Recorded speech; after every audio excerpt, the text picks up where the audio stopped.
Hello students, मैं Shiba Serena हाजिर हूँ आज फिर आपके लिए एक नया टॉपिक लेकर। और आज जो टॉपिक करने जा रहे हैं वो दरअसल एक आप क्वेश्चन के थ्रू समझ सकते हैं, Gandhi's perception of the role of peasantry in national movement.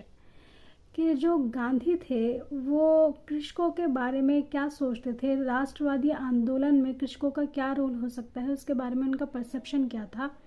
ये बेसिकली आज का हमारा टॉपिक है। ठीक है, तो इस बात को समझने के लिए हम सबसे पहले तो गांधी जी के बारे में जानेंगे कि वो भारत जब आए तो उनकी विचारधारा क्या थी, वो किन किन लोगों से प्रभावित थे, वो सब हम देखेंगे, उनकी विचारधारा को समझेंगे। और फिर हम जो 3 अहम आंदोलन हैं जो गांधी जी जिसमें जुड़े, किसानों के आंदोलन हैं जैसे कि चंपारण, खेड़ा और बारदोली, इन तीनों आंदोलन को हम देखेंगे, गांधी जी इनसे कैसे जुड़े और किस तरह उन्होंने जो है किसानों को अपने आप से जोड़ा और राष्ट्रवादी आंदोलन का जो है आधार उन्होंने बनाया, उसको हम देखेंगे। और फिर अंत में ये समझेंगे कि उनकी जो समझ थी किसानों को लेकर, वो किस तरह से जो है उसने किसानों के अंदर एक जो है सक्रिय सोच जो है वो पैदा की और उन्हें भी जो है अपनी जो विचारधारा थी कि सबको साथ लेके चलना है राष्ट्रवादी आंदोलन में, उसमें जो है जोड़ा। तो उसको हम समझने की कोशिश करेंगे। तो चलिए बिना किसी देरी के मैं इसे शुरू करती हूँ। मेरे साथ वीडियो में अंत तक बने रहना, आपको ये ज़रूर कहीं ना कहीं हेल्प करेगा, आपके किसी न किसी काम ये ज़रूर आएगा। चलिए, तो मेरा जो ओरिजिनल असाइनमेंट मैंने इस क्वेश्चन पे लिखा था वो तो सबमिट हो गया था कॉलेज में, लेकिन उसकी फ़ोटोकॉपी मेरे पास है, उससे मैं जो है आपको ये टॉपिक कवर करवा रही हूँ। ठीक है, मोहनदास करमचंद गांधी जो जल्दी ही महात्मा गांधी कहे जाने लगे, 1915 में दक्षिण अफ्रीका से वापस आए। क्या कह रहे हैं? 1915 में दक्षिण अफ्रीका से वापस आए। उससे पहले भारत के राष्ट्रवादी आंदोलन को जूडिथ ब्राउन ने सुविचारित सीमाबंदियों की राजनीति और रविंद्र कुमार ने जनता के विपरीत वर्गों का प्रतिनिधित्व करने वाला एक आंदोलन कहा है। मूलतः इन विशेषणों का अर्थ ये है कि उस समय तक राष्ट्रवादी राजनीति में भागीदारी पश्चिमी शिक्षा प्राप्त पेशेवर लोगों के एक सीमित समूह की ही थी। ठीक है, तो इस तरह जो है उस समय जो राष्ट्रवाद चल रहा था वो थोड़ा सा उसका जो बेस है वो आधार ज़्यादा बड़ा नहीं था। समाज के दूसरे हिस्से कांग्रेस की राजनीति में भाग लेने से हिचकते रहे, जैसे निचली जातियों के हिंदू या मुसलमान, जमींदार, धनी और भूमिहीन, दोनों तरह के किसान और हर तरह के उद्योगपति। कांग्रेस की इस आरंभिक राजनीति के लक्षण भी सीमित थे और उसकी उपलब्धियां अपेक्षाकृत मामूली थीं। 1907 के सूरत विभाजन के बाद नरमपंथी उपनिवेशी स्वशासन की मांग कर रहे थे, जबकि गर्मपंथी पूर्ण स्वाधीनता की मांग कर रहे थे। ठीक है, तो इस तरह कांग्रेस में जो है बंटवारा भी हो गया था, आपको पता ही होगा। तो जहां आतंकवाद के आरंभ ने सरकार को दमन का बहाना दिया, पता है आपको, क्रांतिकारी आतंकवादी जो हुए उससे जो आतंकवाद फैला तो उससे बहुत ज़्यादा दमन भी फिर सरकार ने किया। तो उम्र कैद और लंबी सज़ा ने उनके नेतृत्व की कतार को तोड़ दिया तथा आंदोलन को भूमिगत होने व जनता से और भी कट जाने पर विवश कर दिया। दूसरे शब्दों में 1915-17 तक राजनीति की ये दोनों धाराएं एक अंधी गली में फंस चुकी थी। मतलब कि अब जो कंडीशन थी वो काफ़ी ज़्यादा ख़राब थी।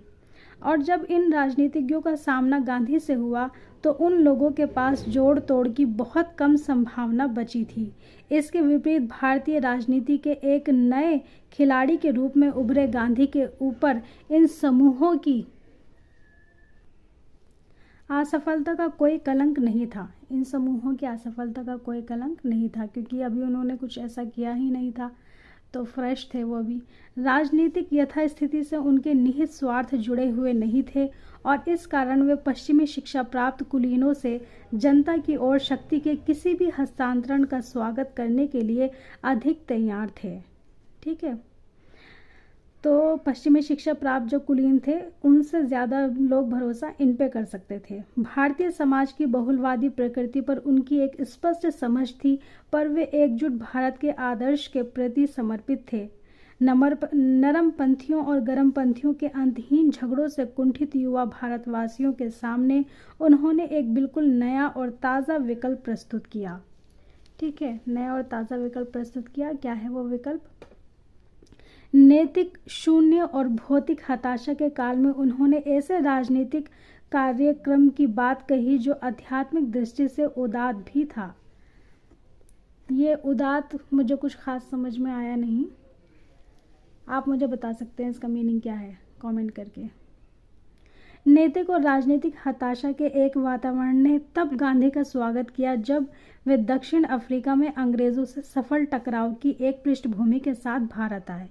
ठीक है, वो भारत जब आए थे तो एक सफल, उनका बैकग्राउंड ऐसा था कि वो एक कामयाबी के साथ भारत आए थे। ज्यूडिथ ब्राउन के अनुसार गांधी ने पहले के राजनीतिज्ञों के विपरीत वे भारत की बहुलता के बारे में पूरी तरह सजग थे और उन्होंने ध्यान रखा कि कोई भी समुदाय या वर्ग विमुख ना हो, है ना, वो सबको साथ लेके चलना चाहते थे। उन्होंने अपने छत्री समान नेतृत्व में विभिन्न समुदाय को एकजुट किया। सर्वसमावेश को गांधी की अनोखी राजनीतिक शैली समझा जाने लगा जो भारत में विविधताओं की स्वीकृति पर आधारित थी। ठीक, तो ये एक सबसे बुनियादी और बेहतरीन बात थी जिसकी वजह से जो है भारत में जो राष्ट्रीय आंदोलन हुए उनको गांधी जो है इतने बड़े लेवल पर उसमें लोगों को जोड़ पाए। उनकी सादी वेशभूषा, ग्रामीण हिंदी के प्रयोग, राम राज्य के लोकप्रिय रूपक के उल्लेख ने उनको आम जनता के समझ में आने वाली चीज बना दिया। गांधी जी ने अपने राजनीतिक विचार विभिन्न स्रोत से लिए। गांधी जी एक तो बहुत आम बोलचाल का इस्तेमाल करते थे, आम कपड़े पहनते थे, तो इसलिए वो लोगों को अपने से लगते थे। ठीक है, उनके साथ बात करना, उनके साथ उठना बैठना जो है वो बहुत आसान और सहज लगता था लोगों को। उन्होंने Henry David Thoreau, John Ruskin, Ralph Waldo Emerson और लियो टॉल्स्टॉय को पढ़कर उनसे प्रेरणा ली। पार्थ चटर्जी की राय में उनका दर्शन नागरिक समाज एक समालोचना, यहाँ पर कुछ छूटा है, एक समालोचना था, या और भी सीधे सीधे कहें तो पूंजीवादी समाज के पूरे ढांचे की एक बुनियादी समालोचना था। ठीक है, उनका जो मतलब बेसिक जो विचार था वो पूंजीवादी जो समाज था, पूंजीवाद के खिलाफ था उनका जो बुनियादी वो था विचार। ठीक है, पूंजीवादी समाज के पूरे ढांचे की एक बुनियादी समालोचना था। मैनफ्रेड स्टेगर ने इसे उदारवाद की समालोचना कहा है, जबकि भिखु पारिक की राय में वह आधुनिक सभ्यता की समालोचना था जिसने साम्राज्यवाद से टकराव के लिए एक विचारधारा प्रदान करके उसकी कुछ महान उपलब्धियों और शक्तियों को अनदेखा भी किया। ठीक है, तो इस तरह वो ये भी कहते हैं कि गांधी जी ने उनकी बहुत सी उपलब्धियों को जो है अनदेखा किया। तो ठीक है, उनका मत है। हिंद स्वराज में जिसे अक्सर गांधी की विचारधारा का प्रामाणिक वक्तव्य माना जाता है, गांधी ने भारतीय राष्ट्र की एक सभ्यता मुखी धारणा पेश की है और कहा है कि ईश्वरहीन आधुनिक सभ्यता से कुछ भी नहीं सीखना है जो केवल अनैतिकता का प्रचार करती है।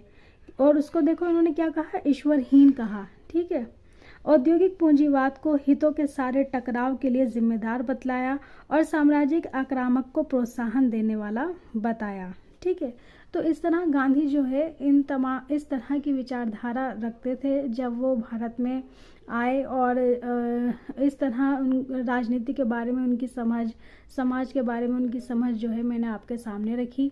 अब हम देखते हैं वो आगे फिर किस तरह बढ़ती हैं चीज़ें। अब गांधी की नीति की बात करते हैं। वह तमाम भेदभाव से बचकर आंदोलन चलाना चाहते थे ताकि ब्रिटिशों पर दबाव बनाया जा सके, लेकिन हिंसा से बचना उनका मूल मंत्र था। ये आप सभी जानते हैं कि वो अहिंसा को समर्थन करते थे। गांधी जी के विचारों में यह था कि हम शांतिपूर्ण तरीके से आंदोलन चलाते हुए ब्रिटिशों पर लगातार दबाव तो बनाएंगे ही, साथ ही इससे अंग्रेज़ों को उन पर हिंसात्मक तरीके अपनाने से रुकना पड़ेगा, क्योंकि पूरे पूरे देशवासियों को तो अंग्रेज़ नहीं मार सकते थे, है ना। अगर हम, उनका कहने का मतलब ये था कि अगर हम हिंसा नहीं करें तो फिर क्या होगा कि अंग्रेज़ भी हमारे साथ जो है हिंसात्मक तरीके से पेश नहीं आएंगे, और उन्हें यह समझ आ जाएगा कि तमाम हिंदुस्तानी इस मसले पर एक हैं। गांधी को यकीन था कि कहीं न कहीं सभी ब्रिटिश साम्राज्य से परेशान हैं और उन सबको एक साथ संगठित किया जा सकता है, यहाँ तक कि ज़मींदारों को भी। लेकिन सभी को साथ लाने की कोशिश में गांधी का विशेष ध्यान कृषकों की ओर रहा। किसानों में उनकी रुचि स्पष्ट थी। ठीक है, अब हम किसानों की तरफ उनका जो है जो नज़रिया था वो हम देखेंगे। संभवतः गांधी जी का विचार ये था कि कृषक हिंदुस्तान की सबसे बड़ी आबादी वाला हिस्सा है और इनमें राष्ट्र चेतना को जगाना आवश्यक है। यूं तो कृषकों ने पहले भी ब्रिटिशों के खिलाफ आवाज़ उठाई थी, परंतु गांधी के नेतृत्व में वह उन्हें संगठित और राष्ट्रीय चेतना से जोड़कर साथ लाना चाहते थे ताकि आंदोलन मजबूत बने। ठीक, तो ये उनकी जो है बुनियादी कृषकों के बारे में राय थी और चाहत थी। ठीक है, किसानों को साथ लाकर गांधी कांग्रेस को दिखा देना चाहते थे कि कृषकों में कितनी क्षमता और ताकत है, इसलिए अपने शुरुआती कार्य में उन्होंने इस ओर ध्यान दिया। वह उन आंदोलनों से जुड़े जहां किसानों की समस्या मुख्य थी, जबकि इससे पहले कांग्रेस ने इस ओर कोई ध्यान नहीं दिया था। किसानों पर कोई विशेष ध्यान था नहीं। इससे पहले सोचते थे आम लोग हैं, इनके बारे में क्या ये कर पाएंगे, जो भी उनके मन में विचारधारा थी। तो गांधी जो थे उन्होंने किसानों पर जो है विशेष ध्यान दिया। यहाँ एक बात बताना आवश्यक प्रतीत होता है कि उन्होंने ऐसे किसानों पर ध्यान नहीं दिया जहाँ वो ज़मींदारों के खिलाफ थे, ताकि आपसी विवाद और मतभेद ना बढ़े, बल्कि उन सबको साथ लाया जा सके। उपनिवेश के खिलाफ आपसी मतभेद को भुलाकर पहले ब्रिटिशों के खिलाफ संगठित होना ज़रूरी था। तो ये उनकी समझ थी कि पहले जो है उनको आपसी मतभेद भूलने होंगे और पहले जो है उन्हें अंग्रेज़ों के खिलाफ संगठित होना होगा, और इसके लिए उन्हें आपसी चीज़ों को पहले पीछे रखना होगा। कृषकों के प्रति गांधी की विशेष रुचि 3 आंदोलनों में दिखाई पड़ती है: चंपारण, खेड़ा और बारडोली। बारडोली मैंने लिखा है यहाँ पर, वैसे मेरा ख्याल है बारडोली होता है। तो यहाँ पर जो है अब हम उन मुख्य 3 आंदोलन की तरफ आ गए हैं, जिनमें हम जो है गांधी जी का जो आंदोलन तो नहीं कहेंगे, उनका जो एक सक्रिय रूप है वो देखेंगे किसानों के साथ जुड़ने का। चंपारण यानी बिहार में यूरोपीय नीलहे किसानों को 3 कठिया व्यवस्था के अंतर्गत नील पैदा करने के लिए विवश करते थे। इस व्यवस्था में किसान अपनी ज़मीन के 3/20 भाग पर नील उगाने के लिए मजबूर थे।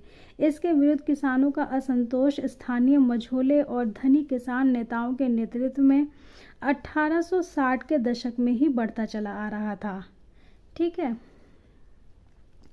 तो स्थिति जो है वो 1860 से गड़बड़ हो रही थी। उनमें से एक थे राजकुमार शुक्ल, जो 1916 की लखनऊ कांग्रेस में भी पहुंचे और गांधी जी को बिहार आकर आंदोलन का नेतृत्व करने पर तैयार किया।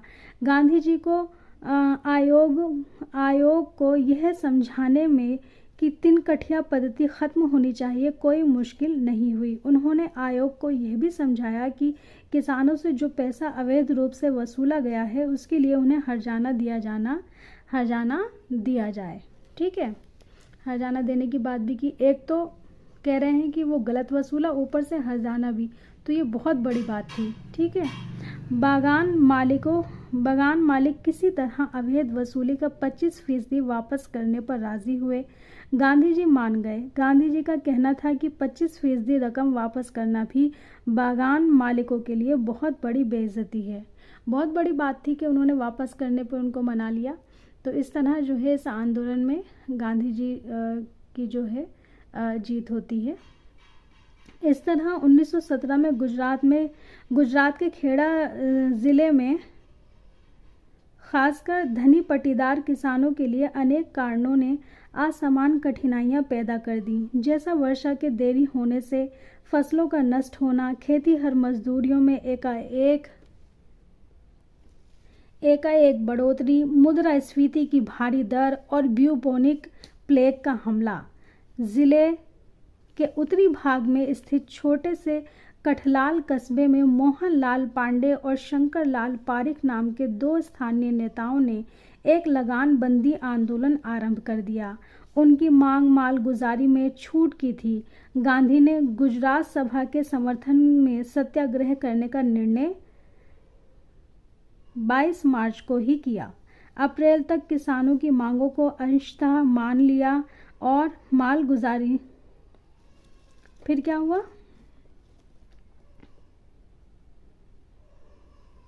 गांधी ने गुजरात सभा के समर्थन में सत्याग्रह करने का निर्णय 22 मार्च को ही किया। अप्रैल तक किसानों की मांगों को अंशतः मान लिया और मालगुजारी न दे सकने वाले किसानों की जमीन जब्त नहीं की। गरीब किसानों का लगान माफ कर दिया गया और यह फैसला किया गया कि जो लोग लगान दे सकते हैं वे लगान स्वेच्छा से पूरा लगान दे देंगे। तो यहाँ पर भी जो है गांधी जी एक बार फिर किसानों को जीत दिलाते हैं। ठीक है, तो यहाँ ये बताना आवश्यक प्रतीत होता है कि यह आंदोलन अमीर किसानों का था, परंतु गांधी जी ने गरीब किसान दुबलों को भी इस आंदोलन का हिस्सा बनाया तथा उन्हें भी एक मंच पर ले आए। गांधी पूर्ण और मजबूत आंदोलन चाहते थे, साथ ही सभी कृषकों को संगठित करना भी, ताकि अंग्रेज कोई सवाल ना उठा सके। ठीक है, इस तरह उन्होंने सबको एक साथ कर लिया। तो 2 आंदोलन आपने देख लिए, चंपारण और खेड़ा। चंपारण और खेड़ा दोनों ही आंदोलनों के माध्यम से गांधी जी ने अपने दोनों मकसद को पूरा किया, जो मैंने पहले बताए थे आपको, किसानों के लिए उनके क्या मकसद थे। मकसद को पूरा किया। पहला, कृषकों में राजनीतिक चेतना लाना और दूसरा, उन्हें राष्ट्रीय आंदोलन के लिए आधार तैयार करना। स्थानीय लक्ष्यों को उठाकर गांधी ने राष्ट्रव्यापी लोकप्रियता प्राप्त की। इस प्रक्रिया में ये सभी क्षेत्र गांधी के राजनीतिक समर्थन के आधार बन गए। आप देख रहे हैं कि मैं बहुत ज़्यादा एक्सप्लेन नहीं कर रही हूँ, क्योंकि सभी चीज़ें मैंने इसमें लिख दी हैं। उनको और ज़्यादा एक्सप्लेन करना जो है इसको बोझिल बनाएगा। ठीक है, गांधी कृषकों में चेतना जगाने का कार्य अब कांग्रेस के साथ मिलकर कर रहे थे। तीसरे दशक के आरंभ में गांधी जी और कांग्रेस ने कृषकों में राजनीतिक जोश जगाया था। ग्रामीण भारत के विभिन्न वर्गों में साम्राज्यवाद विरोधी चेतना फैलाई थी और ग्रामीण जन सामान्य को साम्राज्यवाद विरोधी बृहत्तर राष्ट्रीय आंदोलन से जोड़ा था। गांधी जी की रणनीति में गरीब किसानों, बटाईदारों, असमियों और शोषित आदिवासियों को राहत दिलाने जैसे कार्यक्रम सम्मिलित थे। ठीक है, तो ये सारी बातें थी जिसकी वजह से जो है किसान उनसे ज़्यादा जुड़ रहे थे। ठीक,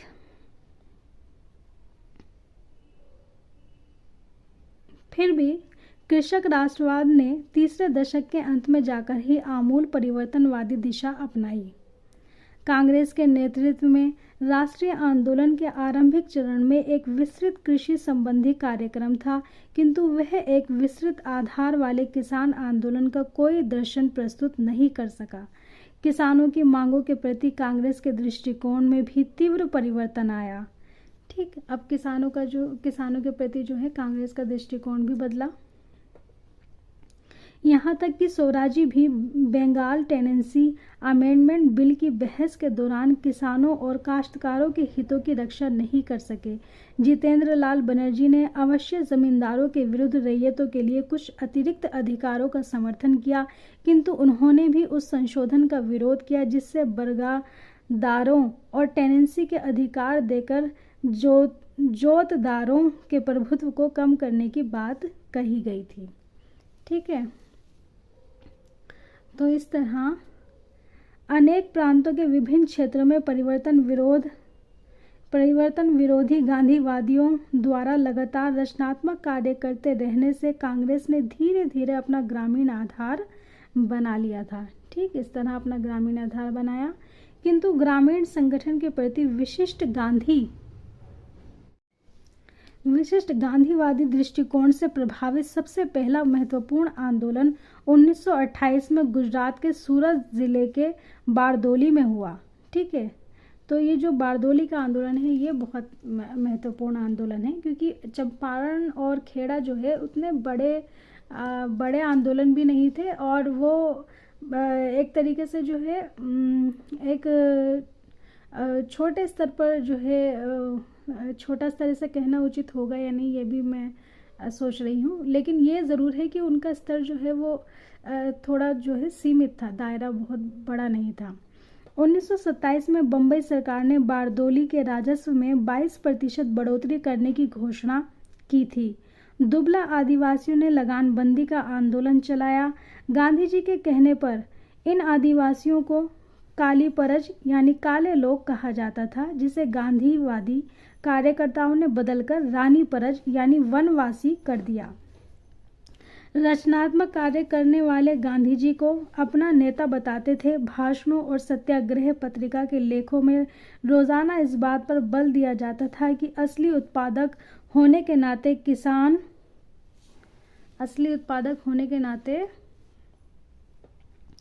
किसान, यहाँ पे शायद और लिखा था, किसान और ग्रामीण मजदूर ही राज्य के मुख्य स्तंभ हैं। ठीक, ये बात होती थी। बारदोली का महत्व इसलिए है कि शीघ्र ही यह राष्ट्रीय मुद्दा बन गया। तो जैसे कि मैंने आपको बताया कि पहले जो आंदोलन थे उनका स्तर जो है वो स्थानीय था, या सिर्फ राज्य में ही वो छोटे स्थानीय लेवल पे हो रहा था काम, और ये जो है राष्ट्रीय मुद्दा बन गया। अंग्रेज भी भयभीत हो रहे थे। पठानों को बारदोली भेजा गया कृषकों को आतंकित करने के लिए, जिससे डरकर कुछ कृषकों ने लगान दे दिया। हिंसात्मक रूप दोनों तरफ से आंदोलन का हो गया। तब गांधी ने इस मसले को हल करने के लिए गरीब कृषकों का लगान माफ करा दिया, और उनके बदले अमीर किसानों ने और गुजरात के बाहर दूसरे हिस्सों जैसे बम्बई में रहने वाले अमीर लोगों से धन एकत्रित करके उनको दे दिया गया, तथा लगान बढ़ाने का विषय भी रुक गया।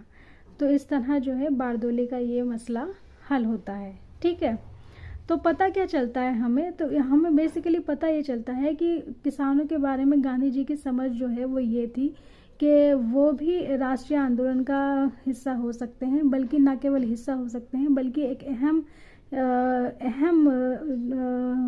कह सकते हैं स्तंभ के रूप में हो सकते हैं। और इसी चीज़ को उन्होंने जो है आगे किया भी। उन्होंने कृषकों को अपने साथ जोड़ा, और दोनों जो शुरुआती चंपारण और खेड़ा के जो सत्याग्रह थे और जो आंदोलन थे उनमें जो है उन्होंने, चंपारण में तो सत्याग्रह नहीं था, खेड़ा में सत्याग्रह का उन्होंने इस्तेमाल किया। तो इस तरह जो है उन्होंने ये उनसे जुड़कर जो है अपना एक उनमें राजनीतिक जो है चेतना वो उत्पन्न की, और उनके अंदर जो है एक तरीके से एक सक्रियता जो है वो लेके आए, राष्ट्रवादी चेतना उनके अंदर लेके आए। और बारदोली में जो है हम देखते हैं कि किसानों को जो है उन्होंने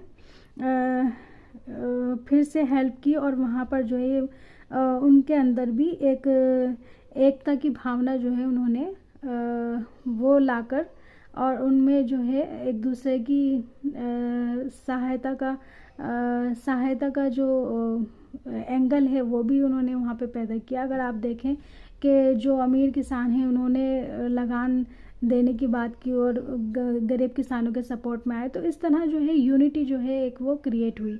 तो इस तरह हम देख सकते हैं कि गांधी जी जो है उन्होंने बहुत ही अच्छे तरीके से किसानों को अपने साथ जोड़ा, और एक आधार जो है वो